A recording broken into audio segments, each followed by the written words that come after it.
Good morning, everyone. Good morning. Good morning. I trust that you are all well. At long last, we're reunited. It's been quite a week. I've been in Israel and I'm back. Even brought the Sefer Torah back with me, the new Sefer Torah. So very, very exciting. A lot's been going on. So much to tell you. And of course, I have to tell you, having attended the Levaya of the tragedy of Eliyahu K., the grandson of Rabbi Shlomo Levin, who was murdered in the old city of Jerusalem. And I attended via that funeral to support and show solidarity with the Levin family. Therefore, I'd like to dedicate today's learning in memory of that extraordinary, remarkable boy, and to send love and strength to the Levin family. So, if I was to ask you what would be the idyllic life, I think most of us would say not the lives that we are actually leading. It would be a very different slant on life. Probably be on a beautiful beach in the I guess in the Caribbean, with sitting on a beach, a perfect beach, with a Bacardi and Coke in our hands, and a beautiful selection of delicacies. Sun's perfect. It's a blue sky, and there's no noise, no fuss. Everything and anything you could want would be at hand on tap, and the weather's perfect. That's what we would say. That is the idyllic utopian existence that we all fantasize, dream, and hope for one day. It's interesting that idea always reminds me of the beginning of this week's parsha. This week's parsha passes Vayeshev. Vayeshev Yaakov be'eretz Megarei Aviv, that Jacob dwelled in the land of his forefathers.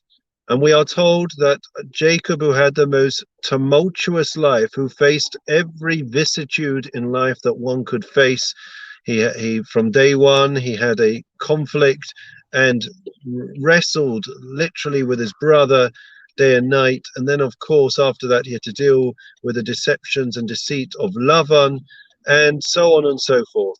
And then he had to deal, of course, eventually with the conflicts and tensions in his own family between the sibling rivalry. So what does it mean? Vayeshev Yaakov, Yaakov dwelled. It's that Jacob prayed to God, please God, I've had such a hard life. Please let me live b'shalva. What's b'shalva, friends?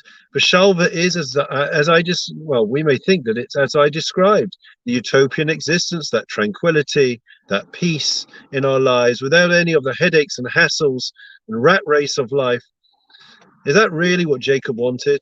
Is that really what Jacob, the forefather of our people, would really aspire for? A life of doing nothing, of sitting back, just taking it easy?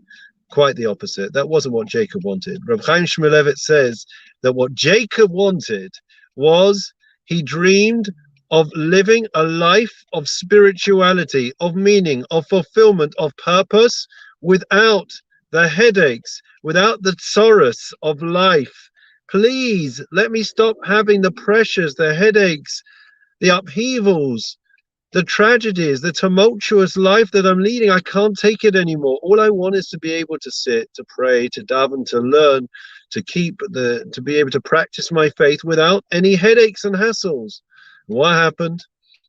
Immediately, our sages tell us that God threw upon him, he was thrust upon him, was the conflict and tensions between the rivalry of his sons, of Joseph and his brothers. Jacob prayed that he should have a life now of tranquility, of engaging in spirituality without any of the headaches and pressures of life, and God instead seems to throw it back in his face, and the exact opposite he gives him. He doubles the headaches and hassles. And the answer, of course, to this riddle is that God was showing Jacob and to each and every one of us in kind, the purpose and meaning of life. A well-lived life is one which we don't necessarily have it easy. We face challenges. We face tests. We face upheaval. We face dealing with difficult people day in, day out. But that is life itself. It's not living without the headaches of life.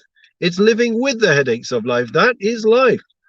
But it's at the same time being able to maintain our inner dignity, our inner tranquility, and being able to keep our heads and maintain our faith in the face of such adversity.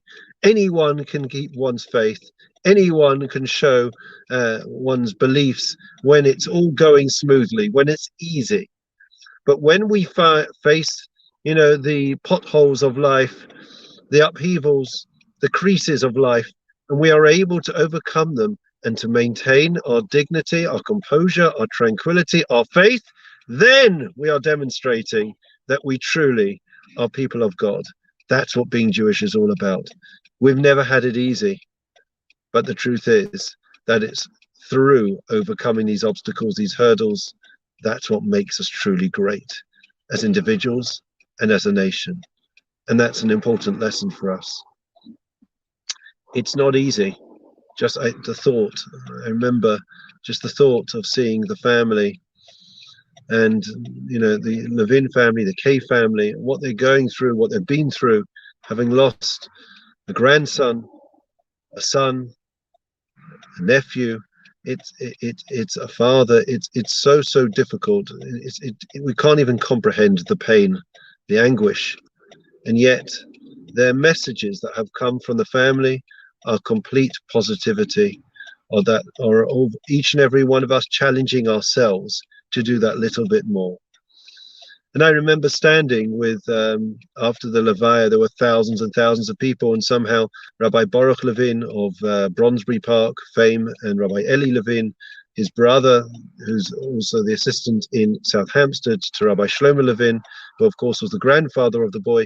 I remember standing with my two colleagues, Rabbi Eli and Rabbi Baruch. And Rabbi Baruch said to me, I said, look, you've got in front of you, it was just a sea of faces. We didn't know hardly any of them. And it was every type and stripe. And I said to him, look, you've got every type and stripe of the Jewish people. It's extraordinary. It's remarkable, Rabbi Baruch. And you know what he turned around and he said to me? Friends, you know what he said to me? Rabbi Baruch Levin said, this is the Jewish people metaphorically giving our family a hug of love. Despite the pain, despite the anguish, and despite the fact that it was a time of tremendous tragedy and upheaval, yet they were able to see that this was also an opportunity for closeness, for growth. So please God, we should be able to take the lesson of the family and the legacy of Eliyahu K to heart, to do that little bit more, to be closer to each and every one of us, so that we can metaphorically give our people and our friends and our neighbors that hug, stretch ourselves that little bit more, and be that little bit better. And please God, in that way, we will all see the ultimate geula, the ultimate redemption. It's lovely to see each and every one of you. I apologize I haven't been around this week, but I'm back. I'm back, full of beans, full of life, and looking forward to growing and learning with each and every one of you. Lovely to see you, Clarice, Rachel, and David, Andrea, and of course to Carol. Sorry, I'm clicking as I go. Estelle, Caroline, and Richard. Good morning. And Rachel, so nice to see you and your smiley faces. And we're pleased God, we look forward to great things. We're planning now for the Sefer Torah dedication. We're planning for a relaunch of so many of our programs. And I look forward to taking our community forwards with each and every one of you. It's incredible. It's an extraordinary weekend, a beautiful bat mitzvah, a wedding on Sunday, which I'm going to be honored by the Deputy Ambassador of the United Arab Emirates, who wants to come and see a Jewish wedding. I often quip, it's if only the Jewish people had the same thirst for knowing about our faith as our non-Jewish neighbors, then we'd be in a very different place. So it's lovely that I'm with people throughout the week, such as yourselves, which are interested in growing. Wishing everyone well. Keep safe, keep well. Shabbat shalom. All the very best. Take care. We're back.